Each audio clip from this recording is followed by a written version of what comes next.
Assalamualaikum warahmatullahi wabarakatuh.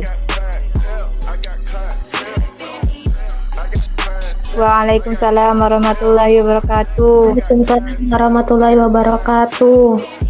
Apa kabar semuanya, anak-anak ibu? Baik Ibu. Alhamdulillah baik Ibu. Oke, jadi sebelum kita memulai pembelajaran kita kali ini, kita berdoa ya. Jadi karena berhubung kita pembelajaran kali ini dilakukan secara virtual atau lewat Zoom, kita berdoa menurut agama dan kepercayaan kita masing-masing ya. Berdoa dimulai. Oke, berdoa selesai. Sebelum masuk ke pembelajaran,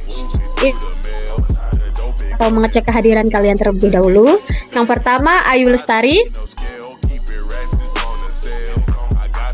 ada di ruang Zoom. Hadir Bu. Selanjutnya Siti Roteni, Hadir Ibu. Zulfa Maharani, Hadir Bu. Sela Ramadan, Hadir Bu. Mahmuda Aprilia. Terakhir Abi Kaziran. Hadir Bu. Oke, nggak ada yang nggak masuk ya hari ini. Kalian ada yang masih ingat nggak minggu kemarin itu kita belajar tentang apa? Ada yang masih ingat? Tentang teks prosedur Bu. Ya, siapa ya? Zulfa ya? Ya, benar sekali Zulfa. Berarti kamu memperhatikan sekali ya. Oke, jadi tujuan dari pembelajaran kita itu hari ini adalah yang pertama, kalian itu diharapkan mampu menjelaskan tentang pengertian dan ciri-ciri dari cerita pendek. Ibu juga mengharapkan kalian itu bisa mengidentifikasi dan menjelaskan unsur-unsur intrinsik maupun ekstrinsik dalam cerita pendek. Kalian juga diharapkan mampu mengidentifikasi dan menjelaskan unsur-unsur ekstrinsik dalam cerita pendek dan dapat menulis cerita pendek itu sesuai dengan struktur yang baik. Oke, jadi karena minggu kemarin itu kita belajar mengenai teks prosedur, jadi pada pertemuan kali ini kita akan membahas tentang cerita pendek. Jadi, cerita pendek itu adalah apa? Kalian ada yang tahu? Apa itu cerita pendek?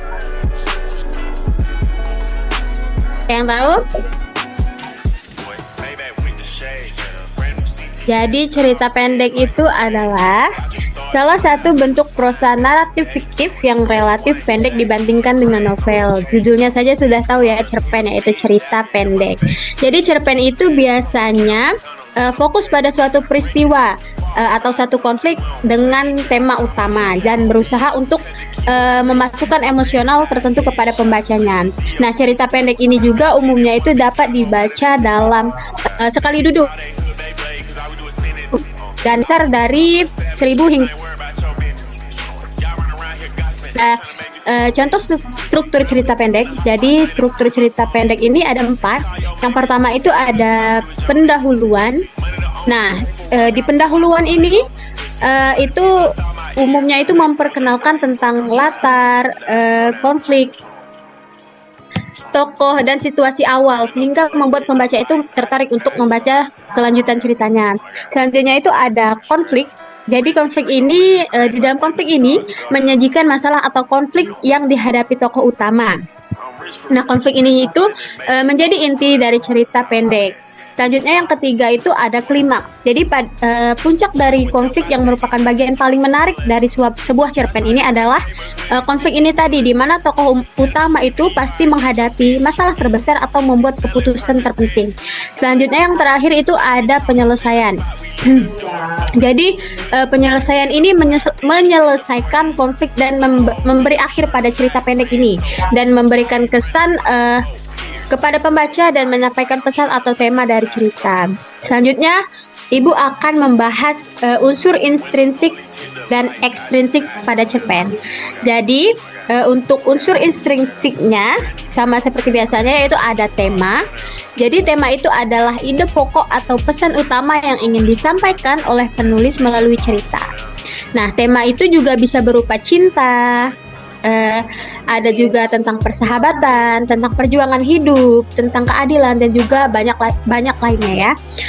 Nah, yang kedua itu ada tokoh. Nah, tokoh ini juga merupakan unsur intrinsik dari sebuah cerpen, di mana tokoh itu adalah karakter-karakter yang terlibat dalam cerita. Nah, penokohan adalah cara penulis menggambarkan karakter-karakter tersebut baik melalui tindakan, bisa juga melalui ucapan, melalui pikiran mereka, pikiran penulis dan interaksi antara mereka. Nah, di dalam tokoh ini itu ada tokoh utama dan juga ada tokoh tambahan.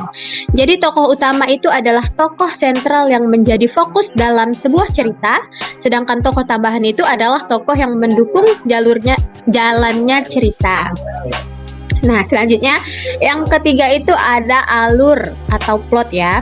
Nah, alur ini adalah yang terjadi dalam cerita. Nah, alur ini biasa perkenalkan latar, tokoh, dan juga situasi awal. Selanjutnya ada setting atau latar ya. Latar ini adalah kayak di mana cerita ini terjadi begitu ya. Latar ini itu membantu membangun suasana dan konteks pada sebuah cerita. Yang selanjutnya itu ada sudut pandang atau point of view. Jadi sudut pandang ini adalah posisi atau perspektif dari mana cerita ini diceritakan. Nah, sudut pandang ini atau point of view tadi bisa berupa orang pertama. Nah, kalau orang pertama ini biasanya tokohnya itu bisa diganti dengan kata aku atau saya seperti itu ya. Nah, kalau sudut pandang orang ketiga, sudut pandang orang ketiga ini biasanya kata gantinya itu dia atau mereka. Sedangkan sudut pandang serba tahu, nah narator itu mengetahui semua peristiwa, pikiran dan perasaan tokoh. Yang terakhir itu ada gaya bahasa dan juga amanat. Jadi gaya bahasa itu adalah cara penulis menggunakan bahasa untuk menyampaikan cerita, termasuk diksi, majas, dan struktur kalimat. Jadi gaya bahasa ini dapat memperkuat suasana dalam sebuah cerita itu sendiri. Yang terakhir tadi ada amanat ya, atau pesan moral. Jadi amanat ini adalah pesan yang terkandung dalam cerita ini atau apa sih yang mau disampaikan penulis begitu ya. Jadi amanat ini seringkali berkaitan dengan tema dan memberikan pelajaran atau refleksi pada pembaca. Selanjutnya setelah unsur intrinsik tadi ada unsur ekstrinsik ya anak-anak. Jadi unsur ekstrinsik ini adalah, kalau unsur intrinsik tadi adalah unsur-unsur yang ada di dalam sebuah cerpen, sedangkan unsur ekstrinsik ini adalah unsur yang berada di luar, elemen-elemen yang berasal dari luar karya cerpen, karya sastra itu sendiri ya. Nah, jadi untuk unsur ekstrinsik itu yang pertama ada latar belakang pengarang. Jadi latar belakang pengarang ini biasanya berisi tentang kehidupan pengarang, pendidikannya, pengalamannya yang mempengaruhi karya-karyanya sendiri. Selanjutnya ada situasi sosial dan budaya. Jadi pada saat bercerita itu ditulis atau saat cerita berlangsung dapat mempengaruhi tema, latar, karakter dalam cerita. Misalnya dalam konteks atau krisis ekonomi dan lain sebagainya. Selanjutnya ada nilai-nilai moral, agama, dan norma-norma. Nah, ini itu berlaku dalam masyarakat seperti mempengaruhi isi dan pesan dalam cerita. Penulis itu seringkali merefleksikan nilai-nilai ini dalam karyanya. Pandangan selanjutnya itu yang terakhir ada pandangan filsafat dan ideologi. Nah, pandangan filsafat atau ideologi yang dianut oleh penulis itu atau yang dominan dalam masyarakat itu bisa mempengaruhi cara pandang cerita terhadap kehidupan dan berbagai isu menarik lainnya. Nah, Ibu sudah ada salah satu contoh cerpen dan Ibu mau menunjuk di antara kalian untuk membacakannya. Ada yang bersedia sebelum Ibu tunjuk untuk membaca cerpennya? Saya, Bu. Siapa? Siti Roteni? Oke, silahkan Ya, Siti Bu. Roteni. Bentar ya, Ibu. Membaca teks cerpen kan, Bu? Iya.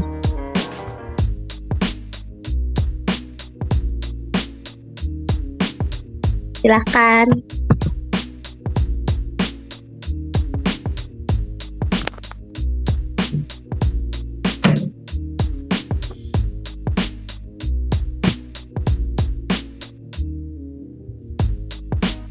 Bentar ya Ibu.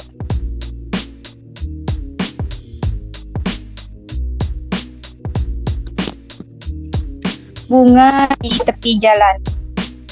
Di sebuah kota kecil, hiduplah seorang gadis bernama Lila. Setiap hari, Lila berangkat sekolah melewati jalan yang penuh dengan sampah. Di tepi jalan itu, tumbuh sebuah bunga yang cantik, berwarna kuning cerah. Bunga itu tetap mekar meskipun lingkungan sekitarnya kotor dan berantakan. Lila sangat menyukai bunga itu. Setiap pagi, dia berhenti sejenak untuk melihatnya sebelum melanjutkan perjalanannya. Baginya, bunga itu adalah simbol harapan dan keindahan di tengah kesemrautan kota. Suatu hari, Lila melihat seorang pria tua membersihkan sampah di sekitar bunga. Dengan penasaran, Lila mendekati pria itu dan bertanya, "Mengapa kakek membersihkan sampah di sini?" Pria tua itu tersenyum dan berkata, "Aku ingin bunga ini tetap hidup dan indah. Lingkungan yang bersih akan membuatnya tumbuh lebih baik." Lila terinspirasi oleh kata-kata pria itu. Sejak hari itu, dia membawa kantong plastik untuk memungut sampah di sekitar bunga setiap kali pergi dan pulang sekolah. Tindakan Lila membuat banyak orang di sekitarnya tergerak. Perlahan-lahan, jalan itu menjadi lebih bersih, dan bunga kuning itu semakin mekar dengan indahnya. Meskipun kecil, tindakan Lila telah menginspirasi banyak orang untuk menjaga kebersihan lingkungan. Bunga di tepi jalan itu tidak hanya menjadi simbol harapan bagi Lila, tetapi juga bagi seluruh warga kota kecil itu. Sudah, Bu. Wah, bagus sekali ya Siti Roteni. Nah, dari cerpen yang sudah kamu baca tadi, kira-kira kamu tahu nggak tema dari cerpen ini itu apa?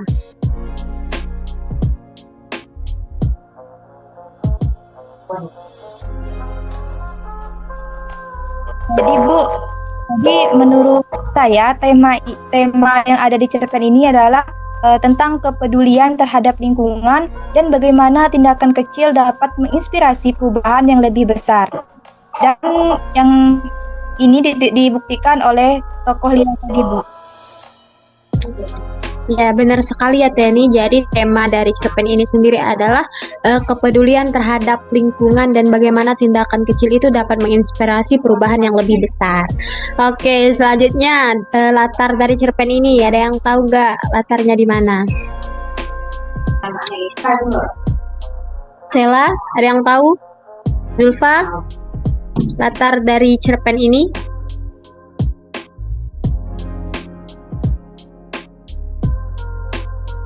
Kalau menurut Zulfa, latar tempatnya itu kota kecil. Terus kalau latar waktunya itu setiap pagi Lila pergi ke sekolah. Jadi kata pagi itu adalah merupakan latar waktunya, dan juga latar suasananya itu seperti awalnya kotor dan tidak terawat. Nah, itu merupakan latar suasana dari cerpen tersebut.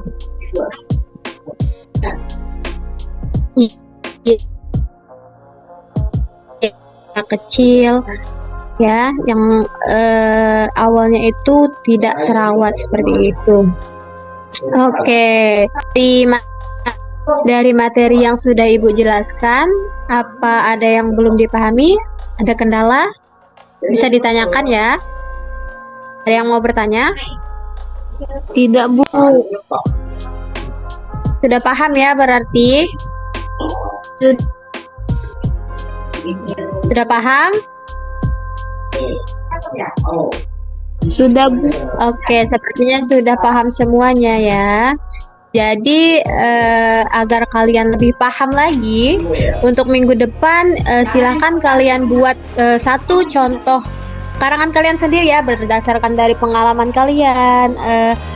Secerpen cerita pendek, buat satu cerita pendek ya, dan juga kalian tuh harus memperhatikan unsur intrinsik dan ekstrinsik untuk membuat cerpen itu. Tugasnya dikumpul minggu depan ya. Ya, Untuk setelah tugas itu dikumpulkan, Kalian juga silakan mempelajari materi yang akan kita bahas juga minggu depan mengenai teks berita. Oke? Oke, tutup pembelajaran kita hari ini. Terima kasih sudah mendengarkan.